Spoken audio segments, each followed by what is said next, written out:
Halo, kembali lagi belajar matematika bersama tim guru Sumak PPK Penabur Bandung dengan saya Ruth Dwi Handayani. Nah, kalian bisa panggil saya Mem Ruth. Untuk video kali ini kita akan mempelajari persamaan trigonometri. Ini adalah bagian yang pertama. Jadi kalau kalian seperti Tria ingin tahu nih, kalau mau surfing, kapan sih gelombang lautnya itu cocok? Nah, kalian ikuti dulu konsep-konsep trigonometri berikut ini. Jadi, di video kali ini kita akan memahami kembali nilai eksak sudut-sudut istimewa. Kemudian, kita juga akan memahami kembali hubungan antar sudut di berbagai kuadran. Selain itu, kita akan memahami kembali grafik fungsi trigonometri. Yang pertama, untuk nilai eksak sudut istimewa ya. Kalian tahu sudut yang istimewa itu berlaku untuk sudut 0 derajat, 30 derajat, 45 derajat, 60 derajat, kemudian 90 derajat. Nah, ini disebutnya adalah sudut di kuadran 1 yang rasionya itu kita harus hafalkan ya. Pertama, kalau untuk sin X itu sin 0 adalah 0, sin 30 adalah setengah, sin 45 itu setengah akar 2, sin 60 itu setengah akar 3, dan sin 90 itu 1. Kalau kalian lihat polanya, ini tuh sebenarnya semuanya setengah akar tertentu ya. Jadi dari setengah akar 0, setengah akar 1, setengah akar 2, setengah akar 3, dan 1 itu sebenarnya adalah setengah akar 4. Betul kan? Setengah akar 4 itu sama dengan setengah kali 2, yaitu 1. Jadi kalau kalian lihat nilainya, sin itu kan membesar dari 0 ke 1. Kalau cos itu kebalikannya, dari 1 ke 0. Jadi nilainya tinggal kamu balikin aja nilai sin. Dari setengah akar 4, setengah akar 3, setengah akar 2, setengah akar 1, dan di sini setengah akar 0. Kalau tan gimana? Nah, tan itu sin dibagi cos ya. Jadi kalau kalian tahu berapa sinnya, berapa cosnya, kalian bisa dapatkan tangannya. Jadi misalnya tan 0 itu sin 0 dibagi cos 0, 0 dibagi 1 adalah 0, dan seterusnya. Atau kalian juga boleh selalu menggambarkan segitiga berikut ini. Nah, ini adalah segitiga yang sama sisinya, yaitu 2 unit ya. Kalau kita bagi 2, kita akan dapatkan sebuah segitiga siku-siku di sebelah kanan yang besar sudutnya adalah 30 dan 60 dan 90 derajat. Jadi sisi-sisinya di sini adalah 1, di sini adalah 2, dan yang ini kita bisa hitung yaitu akar 3. Jadi sin 30 itu bisa didapatkan juga dari rasio demi, sami, desa. Sin itu demi ya. Nah, untuk depan per miring itu berarti 1 dibagi 2. Nah, ini kan kita dapetin ya, sin 30 itu sama dengan setengah. Cos 60 gimana cos 60? Nah, misalnya kalau cos 60 kita pakai sudut yang ini. Nah, kalau cos itu kan sami, samping per miring. Jadi lihat cos 60 itu 1 dibagi 2. Oh, berarti setengah juga tuh cos 60. Nah, untuk yang 45, segitiganya berarti ini segitiga apa?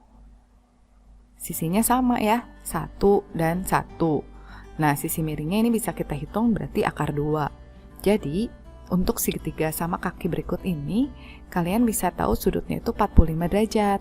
Nah, kan nilai sinnya kita bisa dapetin dengan cara yang sama. Jadi kalau kalian lupa, kamu gambarin ya segitiga sama sisi atau segitiga sama kaki berikut ini. Dah ya, udah hafal kan nilai eksak sudut-sudut istimewa? Nah, kalau kalian sudah hafal, kita lihat lagi hubungan antar sudut di berbagai kuadran ya. Kita lihat nih, kita punya koordinat kartesius yang dibagi 4 ya, dibagi 4, dan kita mulai itu dari sini, dari sudut X positif.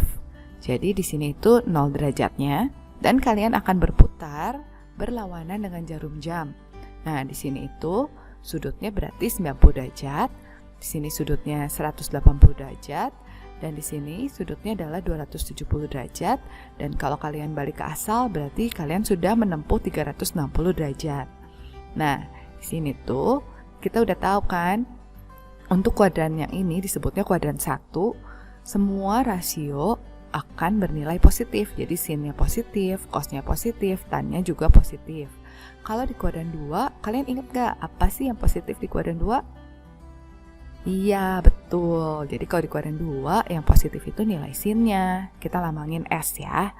Jadi karena Y-nya itu di sini positif. Karena sin itu perbandingan antara Y dibagi radius, jadi nilai sin itu positif di kuadran 2. Nah, kalian ingat-ingat lagi ya kalau lupa pelajaran di kelas 10. Kalau kuadran 3 ingat nggak apa? Nah, betul. Nilai yang di kuadran 3 itu yang positif tangen. Dan yang kuadran 4 berarti iya, itu yang di kuadran 4 berarti cos ya. Jadi kalian boleh singkat kalau kalian mulai dari kuadran 1 itu A, S, T, C ya. Untuk semua sudut, sin dan tan, dan yang ini adalah cos, oke? Nah, kemudian untuk apa sih kuadran-kuadran ini?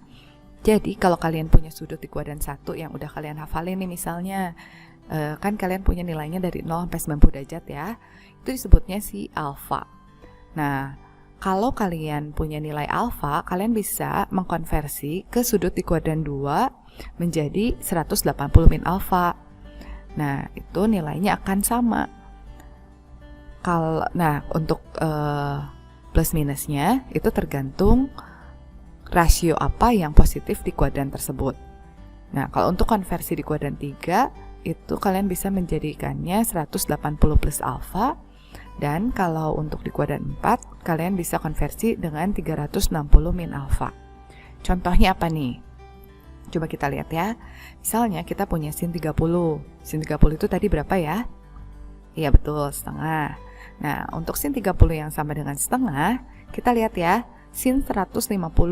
Berarti kan kalau 150 itu ada di sini, kuadran 2. Kuadran 2 itu sin nilainya positif. Karena 150 itu 180 dikurang 30, berarti dia juga sama-sama positif dan nilainya adalah setengah. Nah, kalau sin 210 gimana? Sin 210 itu berarti sin 180 tambah 30. Nah, karena alfanya sama, tapi dia itu kan di kuadran 3. Di sini ya, di kuadran 3. Berarti angkanya sama setengah, tapi dia akan mempunyai nilai yang negatif. Kayak gitu ya. Kalau ini gimana? Sin 330. Oh iya, 330 itu ada di kuadran 4. Dan kita mendapatkannya dengan cara 360 min 30. Jadi kalau alfanya sama-sama 30, kayak tadi ya, angkanya adalah setengah, dan karena dia akan bernilai negatif, maka kita akan mempunyai nilai min setengah. Jadi begitu kalian dapat mengkonversi sudut-sudut lain dengan menggunakan alfa, sehingga alfa ini disebut dengan basic angle ya. Nah, nanti kalian lihat lagi gimana cara penggunaannya kalau kita menyelesaikan persamaan trigonometri. Lanjut ya. Berikut ini kita akan ingat lagi grafik fungsi trigonometri. Ada berapa jenis sih grafik fungsi trigonometri yang kalian ingat? Ada apa aja coba? Iya, nih yang pertama nih kita punya grafik sinus. Kalian lihat ya, untuk grafik sin ini itu periodenya adalah satu gelombang, yaitu terdiri dari satu bukit dan satu lembah yang adalah 360 derajat. Jadi kalau kalian bagi 2, di sini dia mencapai titik 0 lagi di 180 derajat. Dan ingat-ingat ya, nilai trigonometri itu paling besarnya adalah 1, dan berarti di sini paling kecilnya adalah min 1. Oke. Kalau cos, yang kedua itu cos ya. Cos itu gambarnya seperti ini. Sebenarnya tuh kayak grafik sin, terus kalian tarik ke sebelah kiri 90 derajat. Jadi karena kita mulai dari 1, tadi kan di nilai eksak kalian ingat ya, cos 0 itu 1. Jadi kita mulai dari 1. Kalau sin itu kalian mulainya dari 0, kayak gitu. Jadi untuk cos itu dari 1 terus mengecil ke 0 kan ya. Ini kuadran 1. Nah, ini kuadran 2 dan kuadran 3-nya. Kalau kalian lihat kan cosnya negatif dan dia positif lagi tuh di kuadran 4 di sini. Periodenya sama, yaitu 360 derajat, tapi dia bentuknya itu seperti orang ketawa ya. Gini, seperti itu. Nah, untuk tangan ini sedikit lebih rumit memang. Jadi untuk tangan itu di sini nilai 0 sampai sin 90 itu kalau kalian lihat kan tak hingga ya, angkanya sangat besar.